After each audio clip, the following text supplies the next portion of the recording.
Shalom anak muda Kristen, secara khusus untuk anak muda dari Youth Daniel GPDI Pandaan. Saya bersyukur bisa diberikan kesempatan untuk melayani sebagai pemberita firman di dalam ibadah pemuda ini, dan saya berharap Roh Kudus memimpin kita semua untuk mengenal apa yang Tuhan kehendaki di dalam hidup kita.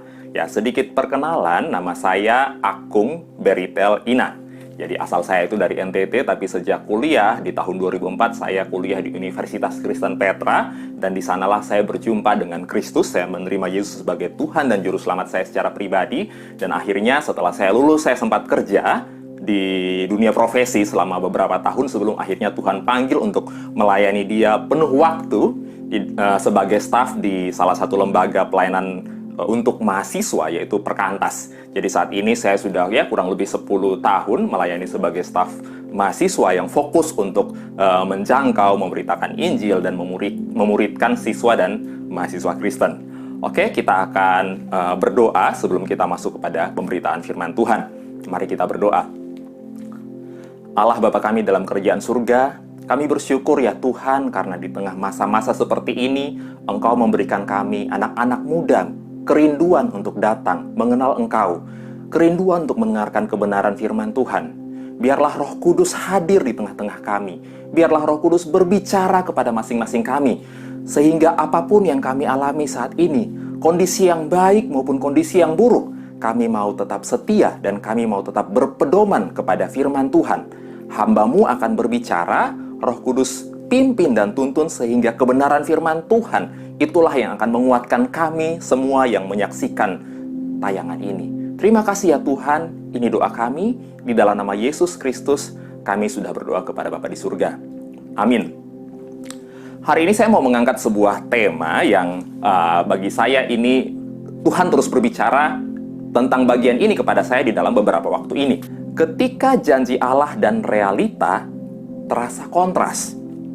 Ketika apa yang kita lihat dari firman Tuhan tentang janji Allah sama realita yang dihadapi dunia saat ini maupun kita secara pribadi saat ini, kok sepertinya tidak nyambung ya? Ada apa? Dan bagaimana kita harusnya berespon? Ya, mungkin saya mulai dari sebuah pertanyaan.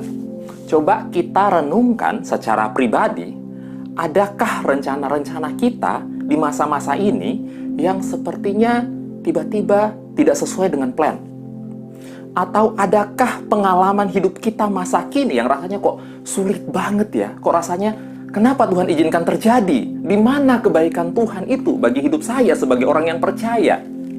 Jika teman-teman ada di dalam pikiran teman-teman pertanyaan-pertanyaan seperti itu, saya berharap firman Tuhan ini akan memberikan kita kekuatan. Ya, ketika Allah diam, bagi orang-orang ateis atau orang-orang yang tidak percaya kepada Allah, Allah bukan diam, tapi ya memang Allah nggak ada, gitu ya. Ya kalau Dia tidak ada, ya apa yang Dia mau omongin, gitu kan. Nah, tapi bagi kita, orang-orang yang percaya, Allah ada. Lalu, kenapa Tuhan mengizinkan semuanya terjadi, dan bagaimana seharusnya saya berespon? Ya, saya hari ini mengangkat satu bagian firman Tuhan dari Ibrani pasal 11. Ibrani pasal 11, saya mengajak kita semua membuka bagian firman Tuhan ini. Saya tidak akan membacakan semua bagian dari Ibrani pasal 11 ini karena cukup panjang, tapi saya akan mengambil beberapa bagian tertentu yang saya harap ini akan memberikan kekuatan kepada kita. Ya, kita akan lihat di Ibrani pasal 11 ayat yang pertama, kita baca bersama-sama ya. Ibrani pasal 11 ayat yang pertama. Iman adalah dasar dari segala sesuatu yang kita harapkan dan bukti dari segala sesuatu yang tidak kita lihat. Sekali lagi, iman adalah dasar dari segala sesuatu yang kita harapkan dan bukti dari segala sesuatu yang tidak kita lihat.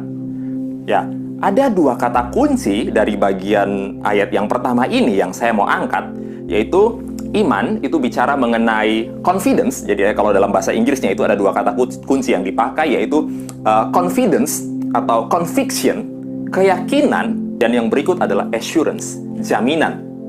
Artinya apa? Bahwa iman itu kita meyakini sesuatu dengan dasar yang benar tentunya, yaitu janji Allah. Kita meyakini janji Allah, dan sebuah keyakinan yang menyebabkan kita bisa mempercayai itu walaupun itu belum terjadi. Kenapa? Karena Allah yang menjadi penjaminnya. Karena jaminannya adalah Allah. Itu adalah makna iman. Dan saya yakin kalau kita memiliki iman yang tepat, iman yang benar, maka itulah yang akan menjadi kunci untuk kita bisa kuat dan bertahan apapun hal yang harus kita hadapi di sepanjang perjalanan hidup kita. Ada 4 aspek dari iman yang akan saya tekankan di sini, ya. Aspek pertama dari iman adalah berani untuk percaya dan taat. Ya. Berani untuk percaya dan taat.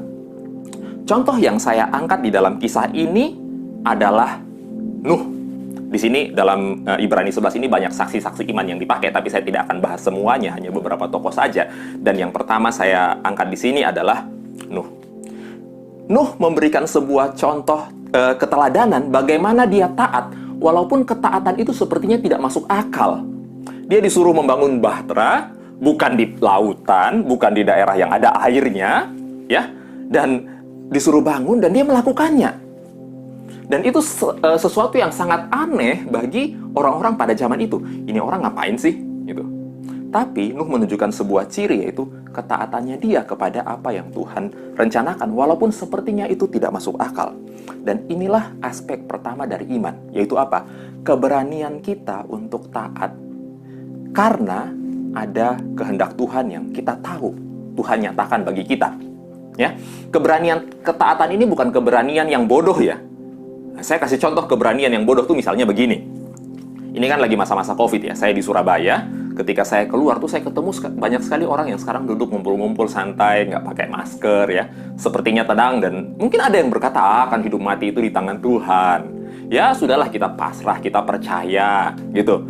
Ya kenapa sih harus repot-repot? Nggak usah lah pakai masker-maskeran. Santai aja, kita nikmati hidup aja, kita jalani hidup. Pertanyaannya, apakah itu iman?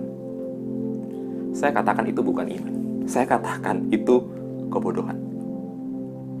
Ya, iman dasarnya bukan karena ego atau kepentingan saya sendiri. Karena saya sudah malas di rumah, karena saya juga ya saya percayalah Tuhan akan menolong saya. Saya pengen kok ngobrol ketemu orang langsung kayak gitu kan. Akhirnya ya sudah, saya tidak peduli lagi dengan protokol kesehatan, protokol pemerintah. Ya kita tidak lagi peduli, tapi ya pokoknya ya percaya sama Tuhan gitu. Bagi saya itu bukan iman tapi kebodohan. Terus iman itu seperti apa? Nah, saya kasih contoh. Beberapa waktu yang lalu ada satu kerabat yang tiba-tiba kontak saya karena dia punya teman yang kebetulan kerja di Surabaya, tapi lagi sakit, masuk rumah sakit, ya. Sakit masuk rumah sakit, tapi tidak ada keluarga, tidak ada saudara yang bisa untuk menolong, ya, untuk mendampingi atau untuk ya membantu berbagai hal terkait dengan urusannya di rumah sakit. Waktu itu saya sebenarnya bergumul, Tuhan, bukankah ini kondisinya lagi nggak baik? Kalau saya ke rumah sakit kan itu bisa berisiko bagi saya. Tapi kemudian di dalam proses saya berdoa, saya bergumul, saya ingat kisah orang Samaria yang baik hati, ya, yang berani meresikokan dirinya untuk menolong orang yang dirampok di jalan. Saya ingat kisah itu dan akhirnya saya berdoa, Tuhan, kalau memang Tuhan izinkan saya untuk menolong, Tuhan yang akan melindungi saya. Dan saya berani untuk mengambil resiko karena ketaatan. Jadi iman itu saya berani mengambil resiko, tapi bukan karena kebodohan, ya, bukan karena sudahlah bodoh amat, saya pengen hidup normal gitu, tidak. Tapi karena ada kebutuhan orang lain dan saya berani untuk mengambil bagian menolong. Dan ketika saya menolong, saya tidak sembarangan menolong, ya. Saya juga menjaga jarak, saya pakai segala perlengkapan yang memang perlu, masker dan seterusnya, saya tetap pakai itu dan saya menolong. Singkat cerita, orang itu meninggal dan saya dan beberapa teman mendampingi saudaranya yang akhirnya datang, mendampingi untuk mengurusi banyak hal karena harus diterbangkan ke kota yang lain. Seperti itu, ya. Itu terjadi. Nah, itu bedanya iman dan kebodohan. Kalau kebodohan, kita percaya, tapi ya sudah, pokoknya saya percaya aja lah gitu. Ya Tuhan baiklah, Tuhan pasti akan menolong saya, Tuhan pasti akan menyertai saya tidak usah pakai masker, saya tidak usah pakai segala sesuatu. Itu kebodohan. Iman, kita tetap berjaga-jaga, kita tetap waspada, tapi ketika dunia membutuhkan, ketika ada sebuah realita yang ada di hadapan kita membutuhkan bantuan, kita berani untuk mengambil langkah, kita berani untuk mengambil langkah ketaatan. Itu yang terjadi pada Nuh. Ya, dia membangun bahtera bukan sekedar untuk gaya-gayaan, tidak, tapi karena dia tahu Tuhan memimpin, walaupun konsekuensinya tidak mudah bagi Nuh. Itu aspek pertama dari iman, keberanian percaya dan mengambil langkah ketaatan walaupun tidak masuk akal. Ada orang-orang yang bertanya begini, kalau gereja ibadahnya online terus, bukankah itu tidak beriman? Oh, saya katakan salah. Cara berpikir seperti itu salah. Justru itu menunjukkan kepedulian gereja terhadap jemaat. Gereja mau menjamin bahwa jemaat itu selamat, jemaat itu aman. Jadi itu bukan masalah iman atau tidak iman, itu masalah berhikmat. Aspek kedua dari iman yang ingin saya katakan adalah iman, yaitu sabar untuk menanti janji Allah digenapi. Ya, karena iman sejati itu diuji oleh waktu. Saya kasih contoh misalnya Abraham. Abraham di dalam kitab ini dikatakan sebagai bapak orang beriman, dan dia menanti dengan sabar ya. Ketika pertama kali dia pergi, Tuhan suruh pergi, dia langsung pergi aja gitu ya. Dia langsung pergi karena percaya janji Tuhan, padahal dia nggak tahu juga mau kemana ini, gitu. Ada apa di sana, tapi dia percaya sama Tuhan, dia pergi. Terus Tuhan janji lagi, nanti kalau kamu sudah di tanah yang tanah perjanjian itu, nanti Tuhan akan memberikan keturunan. Dan oleh keturunanmu, segala kaum di muka bumi mendapat berkat. Jadi ada janji bahwa dia akan diberkati oleh Tuhan. Apakah kemudian itu langsung terjadi? Ternyata tidak. Dia harus menunggu cukup lama, teman-teman, ya. Untuk menanti anak, dia menantinya itu sangat lama. Bahkan di tengah-tengah dia sempat gagal, ya. Dia sempat gagal ketika dia kemudian menjadi tidak lagi percaya sama Tuhan, atau bukan tidak percaya, dia mencari jalan keluar sendiri, ya. Dia mencari jalan keluar sendiri dengan mengikuti katanya Sarah untuk kawin dengan hambanya Hagar. Dan akhirnya terjadi konflik di dalam keluarga itu. Nah, itu akibat ketidaksabaran, ya. Tapi kemudian itu jadi pelajaran bagi Abraham, dan Abraham tetap dikatakan sebagai bapak orang beriman. Puncaknya adalah dia bahkan rela ketika Tuhan meminta untuk mengorbankan anaknya, Ishak. Ya, iman butuh kesabaran untuk menanti. Iman yang sejati diuji oleh waktu. Sangat mungkin kita saat ini sedang ada dalam masa-masa penantian, ya. Menanti sesuatu yang Tuhan sudah janjikan tapi tertunda. Sangat mungkin saya pun mengalaminya, teman-teman, ya. Saya sebenarnya bulan Mei ini seharusnya sudah berangkat ke salah satu negara untuk lanjut studi, tapi karena COVID semua ditutup. Negara itu menutup untuk bukan warga negara datang. Akhirnya keberangkatan saya untuk lanjut studi bersama istri saya tertunda. Ya, itu fakta, itu terjadi. Tapi justru di dalam masa-masa penantian ini, kesabaran itulah wujud dari iman.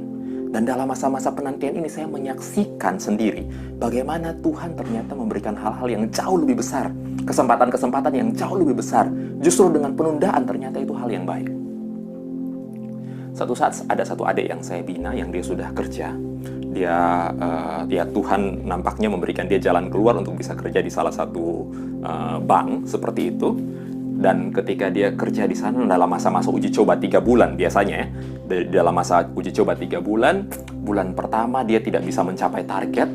Pada bulan kedua dia juga belum bisa mencapai target. Belum ada klien yang lolos, ya, dia seorang marketing seperti itu. Dan kemudian dia datang, dia ngobrol, "Kak, kayaknya saya mau keluar aja deh karena saya tidak tahan, saya tidak bisa mencapai target." Waktu itu saya katakan kepada dia, sabar, tunggu sampai bulan ketiga. Toh kan kalau bulan ketiga kamu tidak mencapai target, kamu kan akan berhenti juga. Kenapa tidak menanti? Siapa tahu nanti Tuhan akan menunjukkan pertolongannya. Kenapa kamu tidak sabar? Tapi kemudian akhirnya dia mengambil keputusan untuk, ya sudah, keluar aja di bulan kedua. Dan beberapa hari setelah dia ngomong ke bosnya kalau dia akan resign, ternyata ada klien yang cukup besar, ya, klien yang cukup besar itu closing. Dan dia menyesal setengah mati. Seandainya dia tidak mengundurkan diri, maka dia akan diangkat jadi karyawan tetap. Nah, kadang-kadang kita di tengah perjalanan kita mudah untuk menjadi tidak sabar. Kita mudah untuk terburu-buru akhirnya kita kehilangan kesempatan, Tuhan menunjukkan pertolongannya. Nantikanlah Tuhan. Percayalah bahwa ketika Tuhan izinkan penundaan terjadi, sebenarnya Tuhan sedang menyediakan sesuatu yang jauh lebih baik, yang mungkin tidak pernah kita bayangkan sebelumnya. Nantikanlah Tuhan. Aspek yang ketiga dari iman adalah kesetiaan. Saya kasih contoh tentang Yusuf. Ada dalam kisah ini juga. Yusuf adalah satu contoh teladan kesetiaan. Di saat dia dijual oleh saudara-saudaranya, kemudian dia menjadi hamba di rumah Potifar di Mesir, dia menjadi hamba yang terbaik. Dia betul-betul melakukan segala sesuatu dengan tekun dan setia, bahkan menjadi hamba yang paling disayangi sama Potifar. Dia sudah setia seperti itu, Tuhan kasih lagi ujian yang lebih besar. Apakah ujian yang lebih besar itu? Dia difitnah oleh istri Potifar, ya, dan akhirnya Yusuf masuk ke penjara. Yang menariknya, ketika Yusuf di dalam penjara, Yusuf justru menjadi narapidana yang paling baik, narapidana teladan lah gitu ya. Sampai akhirnya kepala penjara itu mempercayakan tanggung jawab kepada Yusuf. Ini keren, karakter ini keren. Dia di dalam fase yang paling sulit dalam hidupnya, Yusuf tetap setia. Di dalam fase yang sepertinya Tuhan tidak beserta dia. Di mana Tuhan? Kenapa Tuhan izinkan dia ada dalam penjara? Kenapa Tuhan izinkan dia difitnah? Padahal dia sudah jadi hamba di rumah Potifar, dia difitnah lagi. Kenapa Tuhan izinkan itu terjadi? Mudah bagi kita untuk protes, mudah bagi kita untuk menyalahkan Tuhan akan kondisi itu. Tapi Yusuf tidak seperti itu. Di dalam kesulitan, dia tetap memilih untuk belajar menjadi yang terbaik. Belajar untuk mencari tahu kehendak Tuhan, mengupayakan supaya dia bisa sesuai dengan apa yang Tuhan kehendaki, dan Tuhan menyertai Yusuf. Kalau teman-teman membaca kisahnya, singkat cerita, dari seorang narapidana, tiba-tiba Tuhan bisa balik dengan cara yang sangat luar biasa. Dari narapidana menjadi orang nomor 2 di Mesir. Itu sangat tidak masuk akal. Budak di rumah Potifar, di penjara karena difitnah oleh istri Potifar, menjadi narapidana yang paling baik, dan Tuhan menyertainya, bahkan tiba-tiba Tuhan mengangkatnya menjadi orang nomor 2 di Mesir. Wah, ini sangat nggak masuk akal. Proses itu nggak masuk akal, tapi di dalam kesetiaan itulah kita akan bisa melihat bahwa Tuhan kita itu dahsyat. Di dalam kesetiaan kita untuk melalui proses yang sulit, yang mungkin saat ini sedang terjadi, apapun fase itu, nah, disitulah teman-teman akan melihat kedahsyatan daripada Tuhan. Bahwa Tuhan bisa membalik hal yang sepertinya buruk menjadi indah pada waktunya. Mungkin teman-teman ada di dalam kondisi yang sangat rendah. Setialah. Satu saat Tuhan akan tunjukkan bahwa Dia bukan Allah yang tinggal diam. Allah mengizinkan proses yang sulit itu terjadi dalam hidup kita untuk sebuah maksud yang indah. Aspek terakhir yang ingin saya tekankan di sini adalah mengenai pengharapan yang bernilai kekal. Aspek pengharapan, ya. Apakah semua saksi-saksi iman di dalam Ibrani pasal 11 ini mengalami semua yang Tuhan janjikan? Ternyata tidak. Abraham misalnya, Tuhan menjanjikan bahwa dia akan menjadi pemilik dari sebuah tanah perjanjian. Apakah dia memilikinya? Tidak. Sampai akhir hidupnya, tanah Kanaan bukanlah menjadi miliknya. Misalnya di ayat 8 sampai ayat yang ke-10 dari Ibrani pasal 11, di situ dikatakan bahwa Abraham ternyata dia tidak mewarisi apapun. Artinya apa? Pengharapan Abraham letaknya bukan ke sekedar tanah perjanjian secara fisik itu. Pengharapannya jauh melampaui itu. Ya, contoh yang lain misalnya coba teman-teman lihat di ayat 36 dan 37. Ini saksi-saksi iman ya. Saksi-saksi iman dikatakan ada pula yang diejek dan didera, bahkan yang dibelenggu dan dipenjarakan. Mereka dilempari, digergaji, dibunuh dengan pedang. Mereka mengembara dengan berpakaian kulit domba dan kulit kambing, dan seterusnya. Ayat 38, dunia ini tidak layak bagi mereka. Ayat 39, dan mereka semua tidak memperoleh apa yang dijanjikan itu. Bayangkan, saksi-saksi iman yang ditulis dalam kitab Ibrani tidak semuanya mengalami apa yang dijanjikan oleh Tuhan di dunia. Ada yang sampai akhir hidupnya mereka menderita, mereka mati, mereka dianiaya. Mereka meletakkan pengharapan mereka bukan terhadap hal yang sifatnya fana, tetapi kepada hal yang sifatnya kekal. Kalau kita perhatikan yang menarik di ayat 39 tadi, mereka semua tidak memperoleh apa yang dijanjikan itu, sekalipun iman mereka telah memberikan kepada mereka suatu kesaksian yang baik. Sebab Allah telah menyediakan sesuatu yang lebih baik bagi kita. Mereka punya pengharapan yang kekal, bahwa Allah sudah menyediakan sesuatu yang jauh lebih baik ketika nanti kita dipanggil oleh Dia. Ya. Iman tidak selalu berarti semua yang kita harapkan, semua yang kita inginkan akan terjadi di dunia ini. Tapi iman memampukan kita untuk bertahan di tengah masa-masa yang sulit. Kenapa kita bisa bertahan? Karena kita punya pengharapan akan kekekalan. Kita punya pengharapan bahwa nanti kelak ketika kita sudah bersama-sama dengan Bapa di sorga, maka segala usaha kita, segala jerih payah kita tidak akan sia-sia. Saya suka pakai sebuah ilustrasi ini. Jika misalnya saya dalam kondisi sakit, saya berdoa dan Tuhan langsung sembuhkan, tidak butuh iman untuk itu. Kenapa? Saya sudah melihatnya. Saya sudah melihat bahwa saya sembuh kok. Untuk apa lagi iman? Karena sudah terjadi. Tapi jika saya sudah berdoa, misalnya saya sakit, saya sudah berdoa, meminta sama Tuhan, tapi Tuhan tidak sembuhkan, di situ saya butuh iman. Imanlah yang akan membuat saya bertahan. Walaupun mungkin pada akhirnya saya sampai mati, saya tidak sembuh sekalipun, tapi saya tahu bahwa penderitaan yang ada di dunia ini sementara. Dan saya tahu bahwa walaupun di dalam kondisi-kondisi yang sulit, saya tetap bisa menjadi berkat. Milikilah pengharapan akan sesuatu yang bernilai kekal, bukan pengharapan yang hanya terletak kepada hal-hal duniawi, karena hal-hal duniawi ini rapuh dan sangat bisa mengecewakan. Iman memampukan kita untuk melangkah di dalam ketaatan, walaupun mungkin tidak masuk akal. Iman memampukan kita untuk tetap sabar menanti janji Tuhan digenapi. Iman memampukan kita untuk setia dalam kondisi apapun. Kenapa kita bisa mengalami hal-hal itu? Karena kita punya pengharapan. Karena kita punya pengharapan bahwa Allah yang sudah berjanji adalah Allah yang setia. Allah yang sudah berjanji tidak akan pernah meninggalkan anak-anaknya. Kalaupun kita tidak mengalami janji-janji Allah itu di tengah dunia ini, kita bisa mempercayai bahwa Allah sudah menyediakan hadiah yang terbaik di dalam kekekalan. Biarlah renungan firman Tuhan ini memberikan kita kekuatan di dalam masa-masa ini. Mari kita berdoa. Bapa di surga, kami anak-anak-Mu datang di hadapan Tuhan. Kami bersyukur karena firman Tuhan mengingatkan kami tentang iman. Apapun kondisi kami saat ini, kami mau untuk belajar percaya kepada Allah. Kami mau untuk belajar taat. Kami mau untuk belajar bersabar. Kami mau belajar untuk setia.